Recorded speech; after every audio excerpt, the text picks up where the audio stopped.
Praise the Lord. എല്ലാവർക്കും വന്ദനം. നമ്മുടെ ജീവിതത്തിൽ നമ്മൾ സാഹചര്യങ്ങളെ നോക്കരുത്. ദൈവം നമ്മോട് പറഞ്ഞ വാഗ്ദത്തങ്ങളെ മാത്രം ശ്രദ്ധിക്കുക. ഇന്ന് നമ്മൾ ചിന്തിക്കാൻ പോകുന്ന ചിന്താ വിഷയം അതാണ്. അപ്പോസ്തല പ്രവൃത്തി 23 അധ്യായത്തിൽ 11 വാക്യം. രാത്രിയിൽ കർത്താവ് അവൻ്റെ അടുക്കൽ വന്നു, പൗലോസിൻ്റെ അടുക്കൽ വന്നു. പൗലോസ് ആ സമയത്ത് തടവറയിലാണ്. ധൈര്യമായിരിക്കുക, നീ എന്നെക്കുറിച്ച് യെരുശലേമിൽ സാക്ഷീകരിച്ചതുപോലെ റോമയിലും സാക്ഷീകരിക്കേണ്ടതാകുന്നു എന്ന് അരുളി ചെയ്തു. നീ യെരുശലേമിൽ എന്നെക്കുറിച്ച് പറഞ്ഞു, അതുപോലെ തന്നെ നിനക്ക് റോമയിലും ഒരു ശുശ്രൂഷയുണ്ട്. ദൈവം ആഗ്രഹിക്കുന്ന ഒരു കാര്യമുണ്ട്. നാം കർത്താവിനെ കുറിച്ച് എല്ലാവരുടെയും മുൻപിൽ പറയണം. അതാണ് സാക്ഷീകരിക്കുക. ഞങ്ങൾ അവൻ്റെ മഹിമ കണ്ട സാക്ഷിയാണ്, ഞങ്ങൾ കർത്താവിനെ അനുഭവിച്ചവരാണ്, കർത്താവിൽ നിന്ന് സൗഖ്യം പ്രാപിച്ചവരാണ്, കർത്താവ് ഞങ്ങളെ വിടുവിച്ചതാണ്, യേശുവിൽ വിശ്വസിച്ചപ്പോഴാണ് ഞങ്ങൾക്ക് സമാധാനം കിട്ടിയത്. ഇതൊക്കെയാണ് സാക്ഷീകരിക്കുക എന്ന് പറഞ്ഞാൽ അതിൻ്റെ അർത്ഥം. നമുക്കെല്ലാവർക്കും കർത്താവിനെ സാക്ഷീകരിക്കാൻ കഴിയും. അതിനാണ് കർത്താവ് നമ്മെ തിരഞ്ഞെടുത്തത്. നമ്മുടെ സമൂഹത്തിൽ എത്രയോ ജനങ്ങളുണ്ടായിട്ടും അതിനകത്തു വെച്ച് നമ്മെ തിരഞ്ഞെടുത്തത് നാം കർത്താവിനെ സാക്ഷീകരിക്കാനാണ്. കർത്താവ് പൗലോസിനോട് പറയുകയാണ്, നീ ധൈര്യമായിരിക്കെ, നീ യെരുശലേമിൽ എന്നെക്കുറിച്ച് സാക്ഷീകരിച്ചതുപോലെ റോമയിലും സാക്ഷീകരിക്കും. പൗലോസ് സാക്ഷ്യം പറയുന്നത് സാധാരണ ജനത്തിൻ്റെ ഇടയിലല്ല. ഇപ്പോൾ ഒരു കാലത്ത് ചന്തസ്ഥലത്തും ജനങ്ങൾ കൂടി വരുന്നിടത്തും ജംഗ്ഷനുകളിലും വീടാന്തരം സാക്ഷ്യം പറഞ്ഞിട്ടുണ്ട്, ഇല്ലെന്നല്ല. എന്നാൽ ദൈവം തനിക്ക് ഉയർന്ന ചില തലങ്ങളിലും സാക്ഷ്യം പറയാനുള്ള വഴി തുറന്നു. മത നേതാക്കന്മാരുടെ നടുവിൽ, രാജാക്കന്മാരുടെ നടുവിൽ, രാജ്യത്തിലെ ഉയർന്ന ഉദ്യോഗസ്ഥരുടെ മുൻപിൽ എല്ലാം സാക്ഷ്യം പറയുവാൻ ദൈവം ഒരുക്കിയ വഴികൾ തടവറ തന്നെയായിരുന്നു. തടവറയിലൂടെ സാക്ഷ്യം പറയുന്ന പൗലോസിനെ കാണാം. അപ്പോസ്തല പ്രവൃത്തി 1 അധ്യായം 8 വാക്യം നമുക്കെല്ലാവർക്കും ഇഷ്ടപ്പെടുന്ന ഒരു വാക്യമാണ്. ഉയരത്തിലെ ശക്തി ധരിച്ചിട്ട് യെരുശലേമിലും യഹൂദിയയിലും ശമരിയയിലും ഭൂമിയുടെ അറ്റത്തോളം നിങ്ങൾ എൻ്റെ സാക്ഷിയാകും. നമുക്കിഷ്ടമാണ് ഭൂമി മുഴുവൻ യേശുവിൻ്റെ സാക്ഷിയാകും. ഞങ്ങളുടെ കുഞ്ഞുങ്ങൾ പഠിച്ച് ഒരു ഡോക്ടറായി, എൻജിനീയറായി, നേഴ്സായി, MBA കഴിഞ്ഞ് എവിടെയെങ്കിലും ചെന്നാൽ അവരവിടെ ജോലിയോടൊപ്പം യേശുവിൻ്റെ സാക്ഷിയാകും. ഇത് നമ്മൾ തുടരുന്നുണ്ട്. നമ്മുടെ തലമുറകൾക്ക് വേണ്ടിയും നമുക്ക് വേണ്ടിയും കർത്താവ് അത് ചെയ്യുന്നുണ്ട്. എന്നാൽ അതിനേക്കാൾ ഗൗരവമായ ഒരു അർത്ഥം ആ വാക്യത്തിനുണ്ട്. ഗ്രീക്കിൽ നിങ്ങൾ എൻ്റെ സാക്ഷികളാകും എന്ന വാക്കിന് മാർട്ടിയറോ എന്നൊരു വാക്കുണ്ട്. അതിൽ നിങ്ങൾ എൻ്റെ രക്തസാക്ഷികളാകുമെന്ന്. അതാണ് അപ്പോസ്തലന്മാർ 11 അപ്പോസ്തലന്മാർക്ക്, യേശുവിൻ്റെ 11 ശിഷ്യന്മാർക്കുണ്ടായത്. യോഹന്നാൻ അപ്പോസ്തലൻ സാധാരണ മരണം വരിച്ചു എന്ന് പറയുന്നു. എന്നാൽ ജീവിച്ചിരിക്കുന്ന രക്തസാക്ഷി എന്ന് വേണമെങ്കിൽ അദ്ദേഹത്തെ പറയാം. അതുപോലെയുള്ള വേദനകളിലൂടെ പത്മോസിൽ മാത്രമല്ല, അതിനു മുമ്പുള്ള പല പീഡനങ്ങളിലൂടെയും അദ്ദേഹം കടന്നുപോയി. അപ്പോൾ നിങ്ങൾ എൻ്റെ സാക്ഷികളാകും എന്ന് പറയുന്ന വാക്കിനെ യേശുവിന് വേണ്ടി ജീവൻ വരെയും കൊടുക്കും എന്നും കൂടി അർത്ഥമുണ്ട്. ഉയരത്തിലെ ശക്തി ലഭിച്ചവരെ കുറിച്ചായി പറയുന്നത്. എല്ലാവർക്കും ഇങ്ങനൊരു അവസരമില്ല. കാരണം രക്തസാക്ഷിത്വം വഹിച്ചവർക്ക് വേണ്ടി പ്രത്യേകം പ്രതിഫലങ്ങളും അനുഗ്രഹങ്ങളും നിത്യതയിലുണ്ട്. അതുകൊണ്ടാണ് കർത്താവ് അതെടുത്തു പറഞ്ഞത്. യേശു പിതാവിന് വേണ്ടി അങ്ങനെയായിരുന്നു. ദൈവസഭയ്ക്ക് വേണ്ടി അങ്ങനെയായിരുന്നു. പച്ചമരത്തോട് ഇങ്ങനെ ചെയ്തെങ്കിൽ ഉണങ്ങിയതിനോട് എത്രയധികം. പൗലോസിന് ഈ കാര്യത്തിലൊന്നും ഒരു പേടിയില്ല. കാരണം തൻ്റെ വിളി അറിയാം. അതുകൊണ്ട് തനിക്ക് പേടിയില്ല. നാം പലപ്പോഴും പേടിക്കുന്നത് നമ്മുടെ വിളിയും തെരഞ്ഞെടുപ്പും അറിയാത്തത് കൊണ്ടാണ്. ക്രിസ്തീയ ജീവിതത്തിൽ ഈ ഭൂമിയിൽ വലിയ പ്രതിഫലങ്ങളൊക്കെ ഉണ്ട്. വലിയ വലിയ പ്രതിഫലങ്ങൾ. സ്വർഗത്തിൽ ചെന്നിട്ട് ഒരു പുതിയ പ്രതിഫലം ഉണ്ടാക്കാമെന്ന് വിചാരിച്ചാൽ നടക്കില്ല. സ്വർഗത്തിൽ പോകുന്നതിന് മുമ്പ് ഈ ഭൂമിയിൽ ഒത്തിരി അനുഗ്രഹങ്ങൾ നമുക്ക് സ്വന്തമാക്കാൻ കഴിയും.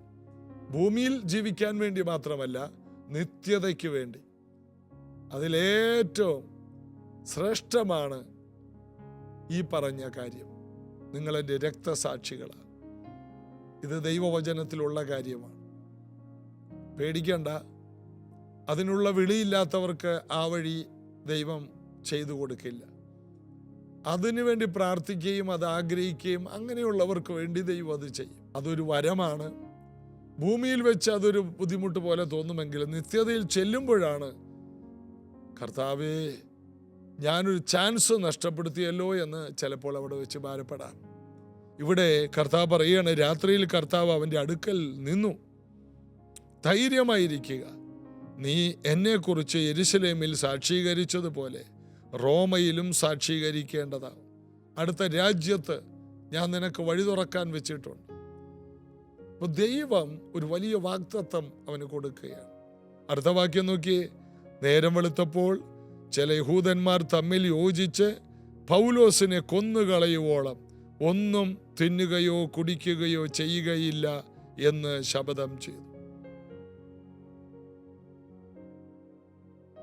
പൗലോസിനെ കൊല്ലുവോളം, പൗലോസിനെ ഇല്ലാതെയാക്കുവോളം ഒന്നും തിന്നില്ല കുടിക്കില്ലെന്ന് ശപഥം ചെയ്ത 40ഓളം പേര്. കഠിന ശപഥമെന്നാണ് നമ്മളവിടെ കാണുന്നത്. കഠിന ശപഥം താഴോട്ട് വായിക്കുമ്പോഴൊക്കെ കാണാം. അപ്പോൾ സാഹചര്യം വാഗ്ദത്തങ്ങൾക്ക് എതിരാണ്. എങ്കിലും പേടിക്കരുത്. വാക്കു പറഞ്ഞവൻ അവൻ അരുളി ചെയ്തത് പോലെ സംഭവിക്കും. പൗലോസ് അത് എടുത്തു പറയുന്നുണ്ട്. അപ്പോസ്തല പ്രവൃത്തി 27 പറയുന്നുണ്ട്. ശീശാനമൂലൻ കൊടുങ്കാറ്റിൽ അകപ്പെട്ട് 275 പേര് പേടിച്ചതിനകത്തായിരിക്കുമ്പോൾ അവരോട് പറയുന്നുണ്ട്, നിങ്ങളുടെ തലയിൽ ഒരു രോമം പോലും നഷ്ടപ്പെടില്ല, നിങ്ങളെയും ദൈവം എനിക്ക് ദാനം ചെയ്തിരിക്കുന്നു, എന്നോട് അരുളി ചെയ്തതുപോലെ സംഭവിക്കുമെന്ന് ഞാൻ ദൈവത്തെ വിശ്വസിക്കുന്നു. ഞാൻ കൈസറുടെ മുൻപിൽ നിൽക്കാനുള്ള വ്യക്തിയാണ്.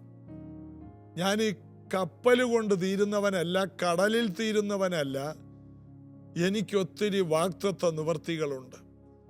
വാഗ്ദത്തങ്ങളെ മുറുകെ പിടിക്കുക, വാഗ്ദത്തങ്ങളെ ശ്രദ്ധിച്ചു നോക്കുക, സാഹചര്യങ്ങളെ മൈൻഡ് ചെയ്യരുത്. ഇതാ പൗലോസിനോടുള്ള വാഗ്ദത്തം എന്താണ്? അവൻ റോമിൽ രാജാക്കന്മാരുടെ മുമ്പിൽ നിൽക്കും. എന്നാൽ ആ വാഗ്ദത്തം കഴിഞ്ഞ ഉടനെ, മണിക്കൂറുകളായില്ല, ദൈവശബ്ദം കേട്ട് മണിക്കൂറുകളായില്ല, അതിനു മുമ്പ് ഇതാ വലിയൊരു വിഷയം. യഹൂദന്മാരിൽ ഒരു വലിയ കൂട്ടം പൗലോസിനെ കൊല്ലാതെ തിന്നുകയോ കുടിക്കുകയോ ചെയ്യില്ല. ഇതുപോലെയുള്ള വലിയ സംഘർഷപരമായ കാര്യങ്ങൾ നമ്മുടെ ജീവിതത്തിൽ വരാം. വാഗ്ദത്തങ്ങൾക്ക് നേരെ വിപരീതമായി ആ വാഗ്ദത്ത നിവൃത്തിയിൽ എത്താതെ തീർത്ത് കളയുന്ന കാര്യങ്ങൾ ഒക്കെയും നമ്മൾ കേൾക്കും. എന്നാൽ സാഹചര്യങ്ങളെ നോക്കരുത്. പൗലോസ് ഈ കാര്യം അറിയുന്നില്ല. എന്നാൽ പൗലോസിന്റെ പെങ്ങളുടെ മകൻ ഇതറിഞ്ഞു എന്ന് പിന്നീട് നമ്മൾ വായിക്കുന്നു. പൗലോസിന്റെ പെങ്ങളുടെ മകൻ ഈ കാര്യം അറിഞ്ഞു. 16-ാമത്തെ വാക്യം. ഈ പതിയിരിപ്പിനെ കുറിച്ച് പൗലോസിന്റെ പെങ്ങളുടെ മകൻ കേട്ടിട്ട് ചെന്ന് കോട്ടയിൽ കടന്ന് പൗലോസിനോട് പറഞ്ഞു, ശത്രു രഹസ്യമായി എന്തെല്ലാം പദ്ധതി നിനക്ക് വിരോധമായിട്ട് വെച്ചാലും കർത്താവ് അത് എങ്ങനെയെങ്കിലും നിന്റെ ചെവിയിലെത്തിക്കും. അത് നീ അറിഞ്ഞിരിക്കും. സാത്താൻ്റെ തന്ത്രങ്ങളെ നിനക്ക് ഇല്ലായ്മ ചെയ്യാൻ കഴിയും. അങ്ങനെ പൗലോസ് അത് ശതാധിപനോട് പറഞ്ഞു. ശതാധിപൻ അത് സഹസ്രാധിപനോട് പറഞ്ഞു. പൗലോസിന്റെ പെങ്ങളുടെ മകൻ അത് സഹസ്രാധിപനോട് പറഞ്ഞു. നോക്കണേ കാര്യങ്ങൾ പോകുന്നത്. നീ ദൈവ പൈതലാണെങ്കിൽ, നിന്നോട് ദൈവത്തിൻ്റെ ആലോചനയുണ്ടെങ്കിൽ, നിന്റെ സാഹചര്യങ്ങളെ മുഴുവനും മറിച്ചു കളയുന്ന പിശാചിന്റെ പദ്ധതിയെ നീ ഓർത്ത് പേടിക്കണ്ട. അതിനെ മറിച്ചു കളയുന്ന മറ്റൊരു തലം കർത്താവ് നിനക്ക് തുറന്നു തരും. ഇതാ സഹസ്രാധിപൻ ഇപ്പോൾ പൗലോസിനെ അനുകൂലമായി എഴുന്നേറ്റു. പ്രതികൂലമായി 40ഓളം പേർ പൗലോസിനെ അടുത്ത ദിവസം കൊന്നിട്ട് തിന്നുകയോ കുടിക്കുകയോ ചെയ്യുള്ളൂ. അതവർ ശപഥം ചെയ്തിരിക്കുകയാണ്. എന്നാൽ ദൈവം പൗലോസിന് വേണ്ടി അന്നുള്ളതിൽ വെച്ച് ഏറ്റവും ശക്തനെ ദൈവം ഒരുക്കി. ഇതുപോലെ നിന്നെ തകർക്കുമെന്ന് പിശാച് പദ്ധതി ഇടുമ്പോൾ അതിന് മുകളിൽ ചിലരെ, അതിനെ അതിജീവിക്കാൻ ശേഷിയുള്ള ചിലരെ നിനക്ക് വേണ്ടി കർത്താവ് എഴുന്നേൽപ്പിക്കുന്ന കർത്താവാണ്. ആർക്കും നിന്നെ തകർക്കാൻ കഴിയില്ല, ആർക്കും നിന്നെ തോൽപ്പിക്കാൻ കഴിയില്ല. നീ വാഗ്ദത്തമുള്ള ദൈവ പൈതലാണോ? കർത്താവുമായിട്ട് അടുത്ത ബന്ധം നിനക്കുണ്ടോ? നിന്നെ തോൽപ്പിക്കാൻ ആർക്ക് കഴിയാനാണ്? ഇതാ സഹസ്രാധിപനോട് ദൈവത്തിൻ്റെ പ്രോഗ്രാമുകൾ. സഹസ്രാധിപൻ എന്ത് ചെയ്തു? 23-ാം വാക്യത്തിൽ, പിന്നെ അവൻ ശതാധിപന്മാരിൽ 2 പേരെ വരുത്തി. ഈ രാത്രിയിൽ 3-ാം മണി നേരത്ത് കൈസര്യക്ക് പോകുവാൻ 200 കാലാളുകളെയും 70 കുതിരച്ചവകരെയും 200 കുന്തക്കാരെയും ഒരുക്കുവിൻ. പൗലോസിനെ കയറ്റി ദേശാധിപതിയായ ഫെലിക്സിന്റെ അടുക്കൽ ക്ഷേമത്തോടെ എത്തിപ്പാൻ മൃഗവാഹനങ്ങളെയും സംഭരിപ്പീൻ എന്ന് പറഞ്ഞു. ഒന്ന് ആലോചിച്ച് നോക്കിയേ. കേവലം ഒരു ദൈവ പൈതലിന് വേണ്ടി ഉണ്ടായ സെക്യൂരിറ്റി നോക്കിയേ. ഒരു രാജാവ് രാത്രി പോകുമ്പോൾ എന്തെല്ലാം സെക്യൂരിറ്റി ഉണ്ടോ അത്രയും സെക്യൂരിറ്റിയോടെ രാജകീയമായിട്ടാണ്. 40 പതിയിരിപ്പുകാർക്ക് ഒന്നും ചെയ്യാൻ കഴിഞ്ഞില്ല. ആർക്കും ഒന്നും ചെയ്യാൻ കഴിയാത്ത നിലയിൽ ഇതാ പൗലോസ് സുരക്ഷിതനായി അടുത്ത സ്ഥലത്തേക്ക് യാത്ര ചെയ്യുന്ന കാഴ്ച. 5 പൈസ മുടക്കില്ല. വെറുതെ കുതിര ആ തേരിനകത്ത് കയറി ഇരുന്നാൽ മതി. വളരെയധികം സുരക്ഷിതമായി, വളരെയധികം അകമ്പടി ആൾക്കാരോടുകൂടി പൗലോസ് ദൈവിക പദ്ധതിയിലേക്ക് നീങ്ങി. ഇതാണ് ഈ 2026 നിങ്ങൾ കാണാൻ പോകുന്ന അത്ഭുതങ്ങൾ. ഈ ജനുവരി മാസം അത് കാണും. നിനക്കെതിരെ ഒത്തിരി പതിയിരിപ്പുകാരുണ്ട്. നിന്നെ തീർക്കുമെന്നാണ് അവരുടെ അജണ്ട. നിന്നെ തീർത്തിട്ട് വേണം അവർക്ക് എന്തെങ്കിലും തിന്നാനും കുടിക്കാനും. നിന്നെ നശിപ്പിക്കാൻ ചെയ്യുന്ന മന്ത്രവാദങ്ങൾ, നിന്നെ ഇല്ലായ്മ ചെയ്യാൻ ഉള്ള എല്ലാ രഹസ്യ പദ്ധതികൾ. എന്നാൽ നിന്നെ തൊടുവാൻ, നിന്റെ രോമത്തെ തൊടുവാൻ ഒരു ശക്തിക്കും കഴിയില്ല. കാരണം നീ കർത്താവിൻ്റെ പ്ലാനിലുള്ള വ്യക്തിയാണ്. നിനക്കെതിരെയുള്ള എല്ലാ രഹസ്യ ആലോചനകളും നിന്റെ ചെവിയിലെത്തും. നീ അതിൽ നിന്ന് പുറത്തു വരും നിസ്സാരമായി. യേശു കുഞ്ഞിനെ കൊല്ലാൻ ഹേരോദ രാജാവ് തീരുമാനിക്കുന്നതിന് മുമ്പേ ദൈവത്തിൻ്റെ ദൂതൻ ജോസഫിനോട് പറഞ്ഞു, ശിശുവിനെ അമ്മയും കൂട്ടിക്കൊണ്ട് മിസ്രൈമിലേക്ക് പോയിക്കോളാൻ. അതേ ശക്തി, അതേ കൃപ ഇന്നും വ്യാപരിക്കുന്നുണ്ട്. നിനക്ക് എതിരെ പിശാച് കൊണ്ടുവരുന്ന ഒരനർത്ഥത്തിന് മുമ്പേ നീ മാറിപ്പോ. യെശയ്യാവിലൊരു വാക്യം ഇങ്ങനെയാണ്, നീതിമാൻ അനർത്ഥത്തിന് മുമ്പേ കഴിഞ്ഞു പോകുന്നു, മാറിപ്പോകുന്നു. അനർത്ഥങ്ങൾ വരുന്നതിന് മുമ്പ് നീ അവിടെ നിന്ന് മാറിയിരിക്കും. ഒരപകടം, ഒരു ഭൂമികുലുക്കം നീ പാർക്കുന്ന വീടിൻ്റെ ഏരിയയിൽ വരുമെങ്കിൽ അതിന് മുമ്പേ ദൈവം നിന്നെ അവിടെ നിന്ന് മാറ്റും. അത് ദൈവത്തിൻ്റെ പ്രോഗ്രാമാണ്. ഒരു വലിയ അനർത്ഥം നിന്റെ ദേശത്തുണ്ടാകാൻ സാധ്യതയുണ്ടെങ്കിൽ നിന്നെ അവിടെ നിന്ന് എവിടെയെങ്കിലും ഊട്ടിയിലോ കൊടൈക്കനാലിലോ ദൈവം വിട്ടിരിക്കും. ദൈവം നിന്നെ കാക്കും. നീ ദൈവത്തിൻ്റെ പ്രത്യേക സമ്പത്താണ്. ഇത് കേൾക്കുന്ന യേശുവുമായി ബന്ധമുള്ളവർ ഈ കാര്യത്തിൽ ധൈര്യപ്പെടണം. എന്നാൽ ഇത് കേൾക്കുന്ന കർത്താവുമായി ബന്ധമില്ലാത്തവർ, യേശുവേ അങ്ങൻ്റെ ജീവിതത്തിലേക്ക് വരണമേ, എന്നെ അങ്ങയുടെ മകനാക്കണമേ, എൻ്റെ പാപങ്ങളെ ഞാൻ ഏറ്റുപറയുന്നു എന്ന് പറഞ്ഞ് ഉപേക്ഷിച്ച് പാപങ്ങളിൽ നിന്ന് ശുദ്ധീകരണം പ്രാപിച്ച് ഒരു ദൈവ പൈതലായാൽ നിങ്ങൾക്കും ഈ അനുഗ്രഹം ഉണ്ടാകും. പ്രാർത്ഥിക്കാം. കർത്താവേ, ഈ മക്കളെ അനുഗ്രഹിക്കുന്നു. ഈ 2026 ഇവർ കടന്നു പോകുന്ന എല്ലാ വേദനകളിൽ നിന്ന് അവരെ പുറത്തു കൊണ്ടുവരണം. വലിയ ജയം ഇവർ കാണട്ടെ, വലിയ അഭിവൃദ്ധി ഇവർ കാണട്ടെ, വലിയ ഉയർച്ചകൾ ഇവർ കാണട്ടെ. ഇവർക്ക് വിരോധമായി ഒരായുധവും ഫലിക്കരുത്. കർത്താവ് എല്ലാ അനർത്ഥത്തിൽ നിന്നും പൗലോസിനെ വിടുവിച്ചതുപോലെ, ദാവീദിനെ വിടുവിച്ചതുപോലെ, ജോസഫിനെ വിടുവിച്ചതുപോലെ, തൻ്റെ ജനത്തെ വിടുവിക്കുന്നത് പോലെ ഈ മക്കളെ വിടുവിക്കണം. വന്നിരിക്കുന്ന എല്ലാ അനർത്ഥങ്ങളിൽ നിന്ന് അവർ ഒഴിഞ്ഞു മാറട്ടെ, രോഗങ്ങളിൽ നിന്ന് മാറിപ്പോകട്ടെ, സൗഖ്യമാകട്ടെ, എല്ലാവിധ ബന്ധനങ്ങളിൽ നിന്ന് അവർ പുറത്തു വരട്ടെ, അസാധാരണമായ അത്ഭുതങ്ങൾ നടക്കട്ടെ, യേശുവിൻ നാമത്തിൽ ആമേൻ. ഞാൻ വിശ്വസിക്കുന്നു ഈ പറഞ്ഞ ദൂത് നിങ്ങളോടുള്ള ദൂതാണ്.